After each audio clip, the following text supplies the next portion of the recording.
अग्निवीर सेना में भर्ती का नया सिस्टम आ गया है। ये नौजवानों को जिसका उम्मीद करता था कि हम सेना में जाएं, तो देखिए इसमें नया नया क्या स्कीम है।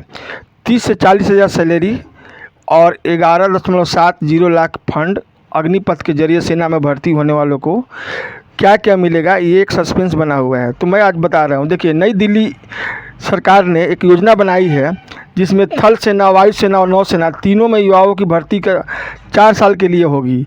और 4 साल के बाद क्या होगा कि 75% सेना बाहर हो जाएगी और 25% सैनिकों को हम लोग को रखना पड़ेगा। यानी कि भारतीय सेना के लिए जो नई योजना बना है ये 2023 से आएगा और अग्निवीरों का पहला बैच भी 2023 से आएगा।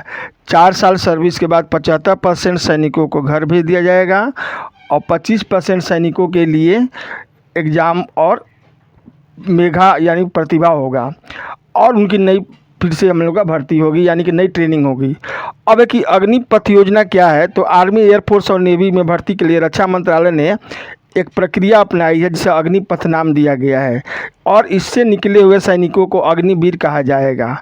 इस योजना के अंतर्गत क्या बताया गया है कि 90 दिन के भीतर ये पहला बैच शुरू हो जाएगा और इसमें सेना में भर्ती की योग्यता क्या होगी, तो इसमें हम लोग का है कि 17.5 वर्ष से लेकर 21 वर्ष के बीच होने वाली योग्यता रहेगी और बाकी योग्यता शर्त वही रहेगी जो पहले से रखी गई है। अब है कि इसमें कोई बदलाव हुआ है क्या, तो नहीं, इसमें कोई बदलाव नहीं हुआ है। इसमें भी अभी भी मेरिट के आधार पर ही भर्ती होगी।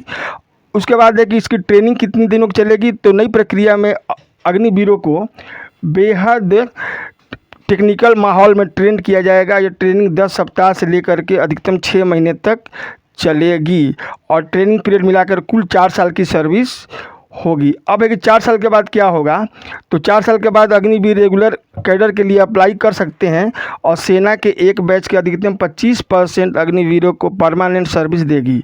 अगर अग्निवीर एयरफोर्स या नेवी या अन्य का फैसला करते हैं तो उन्हें खास प्रकार का ट्रेनिंग दिया जाएगा। अब आ जाइए कि इनका सैलरी कितना होगा, तो लेफ्टिनेंट जनरल अनिल पुरी के अनुसार पहले साल अग्निवीरों को करीब 4.76 लाख रुपये का सैलरी का पैकेज मिलेगा और हर साल इसमें इजाफा होगा। चौथे साल में वेतन बढ़ करके 6.92 लाख रुपये हो जाएगा। अब है कि इसमें किस तरह की पेंशन मिलेगी क्या, तो नहीं, इसमें पेंशन नहीं मिलेगी मगर सेवानिधि का फ़ायदा मिलेगा और ब्याज सहित अंत में जब सर्विस ख़त्म होगी तो 11.71 लाख रुपया मिलेगा। अब है कि अगर सर्विस के दौरान वीर गति को प्राप्त होते हैं तो इसमें 48 लाख रुपये नॉन प्रीमियम इंश्योरेंस कवर होगा। ड्यूटी के दौरान मृत्यु होने पर 44 लाख रुपये अतिरिक्त मिलेगी और इसके अलावा परिवार के सेवा निधि सहित 4 सालों तक का सेवा में किए गए हिस्से का भी योगदान रहेगा। अब मन में आ रहा होगा कि 4 साल के बाद क्या करेंगे ये सभी, तो 4 साल के बाद ये अग्निवीर रेगुलर कैडर के लिए अप्लाई कर सकते हैं और सेना के अधिकतम 25% अग्निवीरों को परमानेंट सर्विस दे दी जाएगी। अब है कि इसमें महिलाएं भी शामिल होगी और है कि इसमें दिव्यांग होने पर क्या होगा, तो इसमें दिव्यांग होने पर 100% अक्षमता पर 44 लाख रुपया मिलेगा, 75% अक्षमता पर 25 लाख रुपये और 50% अक्षमता पर 15 लाख रुपये दिए जाएंगे। इस प्रकार से देखा गया कि यदि ड्यूटी के दौरान वीर गति का प्राप्त हुआ यदि, तो उसमें 48 लाख रुपये का नॉन प्रीमियम इंश्योरेंस बता दिया गया आगे पहले और ड्यूटी के दौरान मृत्यु होने पर 44 लाख रुपये अतिरिक्त अनुग्रह राशि मिलेगी। अब है कि हम लोग का देश में ये देखा गया है कि इजराइल के तौर तरीके पर और कई ऐसे 51 देश है जिसके सेना को मॉडरेट करने के लिए कम समय के लिए अवधि के लिए लड़कों को भर्ती किया जाता है। इसमें महिलाएं भी शामिल होती हैं।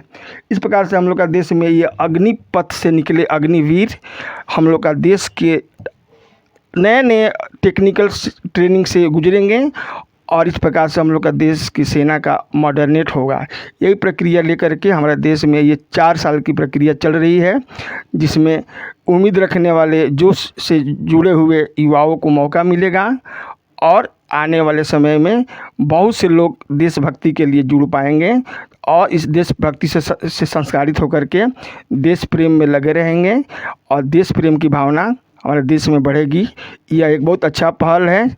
इसके लिए अब ज़्यादा दिन इंतज़ार करने की बात नहीं है, समय बहुत सामने आ गई है। तब तक लिए अपना ख्याल रखिएगा। जय हिंद, जय